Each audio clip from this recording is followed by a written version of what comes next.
Hello everyone and welcome back to another video. My name is Venja and this is going to be part 2 of my Can I Run a Marathon, half a marathon, in just 2 months, and this is going to be an update for weeks 2 to 6.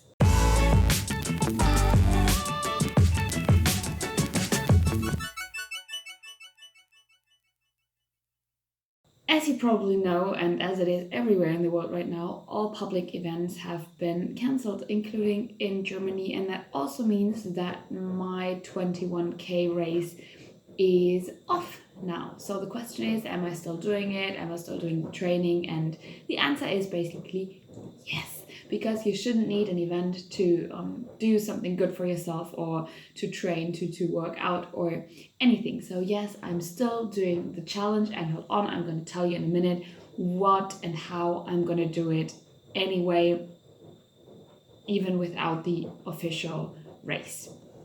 I am having some coffee right now, and I am also having breakfast, and the washing machine is going in the background. So if there's some noise in the background, I am sorry.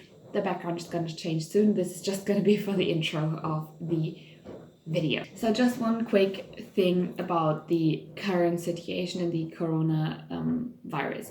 I don't really want to go into detail about the quarantine and anything about that, because I think it's been covered enough and it is still being covered enough by the media and by other people on YouTube. So this is not what this video is going to be about. But as the situation is currently directly linked to my training and to the things that I do, I think I'd still mention it. Right now in Germany, I am allowed to leave the house, so I can actually go and do my normal training. I am allowed to go outside on walks, on runs, or even go cycling by bike, as long as I stick to the rules that apply. And you cannot come into contact with any person whatsoever outside, and you always have to keep a distance. And the distance that they're talking about is 1.5 to 2 meters. When running, that is really easy. You just go to the other side of the road, or you just leave the track and run on the grass for a bit. And so if you want to overtake people, so that's no problem whatsoever. And where I run, and to the times when I run, so I normally run really early in the morning. Nobody is awake anyway, because no one is as crazy as me and goes for a run at 7 o'clock in the morning. So I'm pretty safe there. Also, I can go on walks or runs with anyone that lives in my house or in my flat, and that is just my boyfriend. So we're actually went on 3 cycling trips the past weeks, so that is totally fine, because we're in contact anyway and we just keep our distance from anyone around us. And now I'm gonna update you on my training, show you all the training that I've done for the past couple of weeks, how I'm feeling, and then I think I'm gonna take you on a run to do my new personal best for this challenge. Now let's dive a bit deeper into what I've actually been doing, how I've been training, how often I've been training, and what my personal bests were, and so on and so forth. So usually I track all my runs with my Garmin watch, and then I transfer the data onto my phone, and it gives me kind of an overview of what I've been doing, and that's what I wanted to share. So let's get into the app. So the first thing that I wanted to show you is how little I've been running before I actually started this challenge. So you can see it's January 1st to January 7th, no data. Then I went on one run, total distance 5 kilometers. Nothing until the 7th of February, where I ran 8 kilometers. And then again, nothing and nothing. And that is actually the first day of me doing the challenge on March the 3rd. So as you can see, I didn't have a lot of training before that, and December and November were no different. So I really had no basis going into this challenge at all. So then the first week of March came along, so I did 5 kilometers, and then it's pretty much the same old throughout the first 6 weeks. So it's 3 times for the first week, then 3 times for the second. And then I actually had a low, kind of, but it wasn't a low because my boyfriend moved in with me and we did a lot of packing and carrying boxes and stuff. So I counted that as workouts as well. And I also walked over 10,000 steps a day. And then I went back into my usual running routine, doing a total of 31 kilometers. Then again, 2 kilometers, and that is where we are right now. So I averaged between 2 and 3 runs, I'd say, a week. Plus, I did some extra cycling, which I can show you here. So I'm going to do the 4-week overview, which is the last month, and I cycled an average of 181 kilometers, with 87 being the highest or the furthest I cycled during that time. And also the cycling was additional to the running and did not replace it. And if there was kind of a break of 2 or 3 days, that was where the cycling was, but the app isn't able to show that combined, or at least I don't know how. So let's go back to the running, because I wanted to show you something really cool, the personal records, which is the 5K, 10K, and then I didn't do the half marathon and I haven't done the marathon bit with this watch or with this app. I ran a marathon back 3 years ago, but my fastest 5K was 28:50. Then the fastest 10K was 57 and 54 seconds. For the half marathon, I don't have a time yet, but I will. For the marathon, I haven't. And then my longest run, as you can see, was the 12.07 kilometers on the 30th of March. So far the furthest distance I've run is 12 kilometers, which, in my opinion, within a month is a really, really good thing. But of course, I want to go further. I want to do the 21, so the other way around, not 1, 2, but 2, 1 kilometers. And I still have got a good amount to go, but I'm really confident that I am going to do it. And again, this is probably not the smartest decision to do that within 8 weeks, with me also having other things to do, for example, work. But I'm confident that I'm gonna get to there. Let's talk a bit about rest days, because during over the past 6 weeks, I really discovered how important rest days were. I always knew that nutrition was key.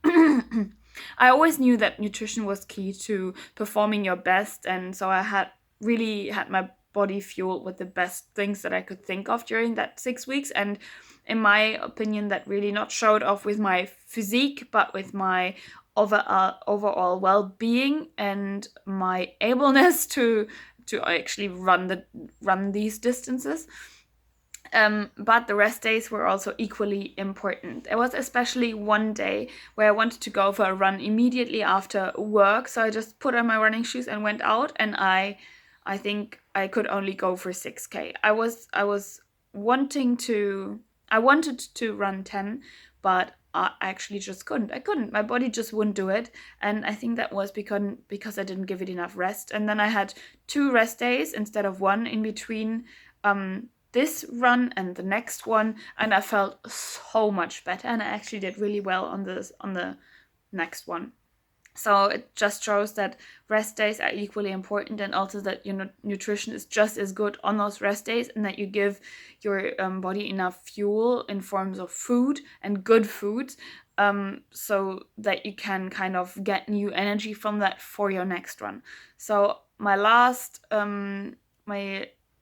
workout was 2 days ago, which was the 87 kilometers of cycling, which I was pumped about, but it was also very, very hard. So I now gave my body 2 days of rest day. This is the second, and tomorrow I'm going to do my first run again. I feel good now, but I know it's good to give my body just this little bit extra rest and energy so I can perform my best tomorrow. And I'm going to take you with me on that and hopefully try and break that record of 12 kilometers.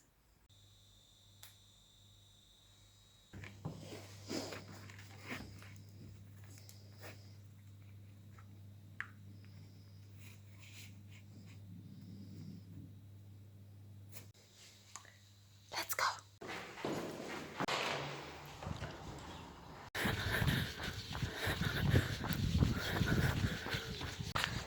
I'm currently 1k in. It's going pretty smoothly, and I'm going for like really nice pace here. I'm not looking at my watch while I'm running, but I have a rough route in mind that I want to run and see how it goes. So see you later.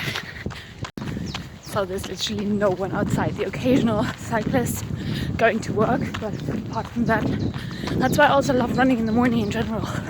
There's no one outside, you have like literally the whole world for yourself and film videos, and no one thinks you look stupid.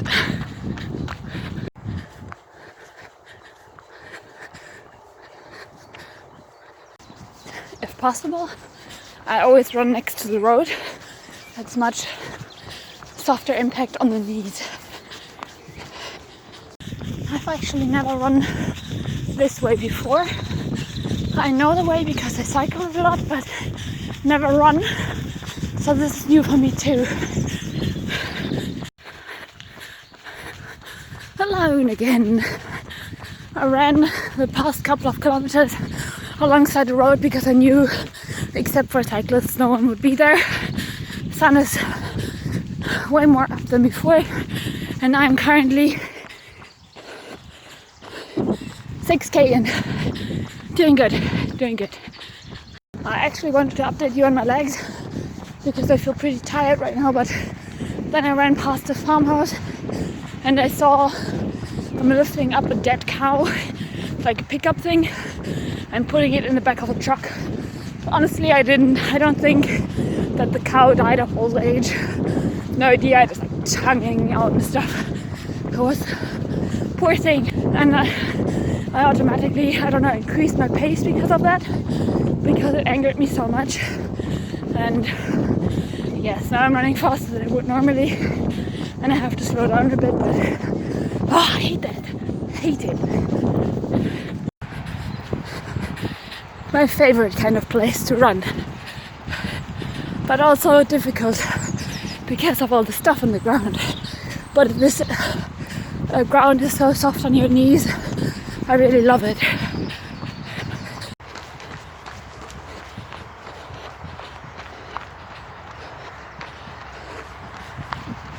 And uphill, of course. I don't like it, but it's actually better than downhill. When running, my legs are usually the first thing to give up, and my lungs are normally totally fine. It's been like this also when I ran my first marathon. I could talk at kilometer 40 no problem, but I could barely lift my legs. But yeah, just a nice little anecdote. Makes running far more interesting if you have bits like this. Maybe I should start trail running. I'd say at kilometer 8 I had kind of a down after the dead cow thing, basically.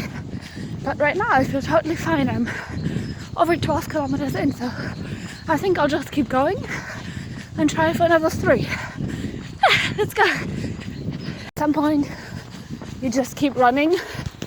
I'm now 14 kilometers in and I'm gonna finish strong, let me tell you. I always have this, that about a kilometer before I get home I get really tired, my legs feel really heavy, and my breathing, I don't know, is weird then, but I know this always happens, so I'm okay, and I just have to keep pushing. It's actually less than a kilometer, I think, or about 1, but not too far, and I'm gonna do it. Oh, yes.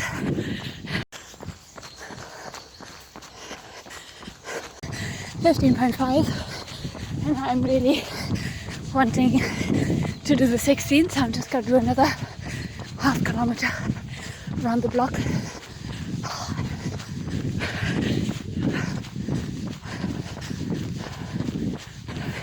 Pushing through. 0.25. I'm doing this. This is taking so long. So long. My form is terrible at the moment, but I don't care. Almost there. Point 1. Just looking at the watch constantly, all the time. 50 meters.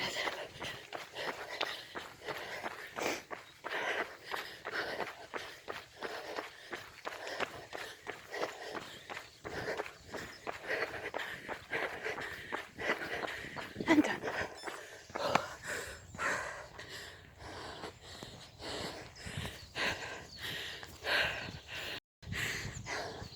I did it. I even ran further than I wanted to. Oh, so good. So let me show you the time.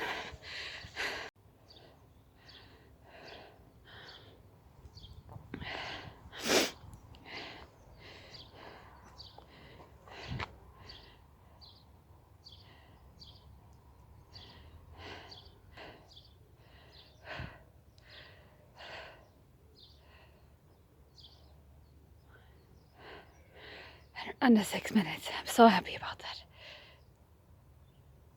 And done. So my plan for the next 3 weeks is actually just to keep going and going further distances. And I still want to complete the 21K, but of course not in an official race. But I already talked to my boyfriend and he's willing to accompany by bicycle and hand me some water and stuff while I'm doing the 21K challenge. So I'm actually going to do this on the same day that I was supposed to do the race. So that is the 26th of April. So I'm still going to do it, and I'm just calling it a challenge to run 21K before my 28th birthday on May the 1st. And I think that is as much fun as the official race. Also, I don't have to pay for just running 21K somewhere in the fields at the back of my house. Yeah, so that is it from me. I hope you enjoyed this little update, and I'll see you on the 26th of April with my last update on this challenge and hopefully having completed it. See you then.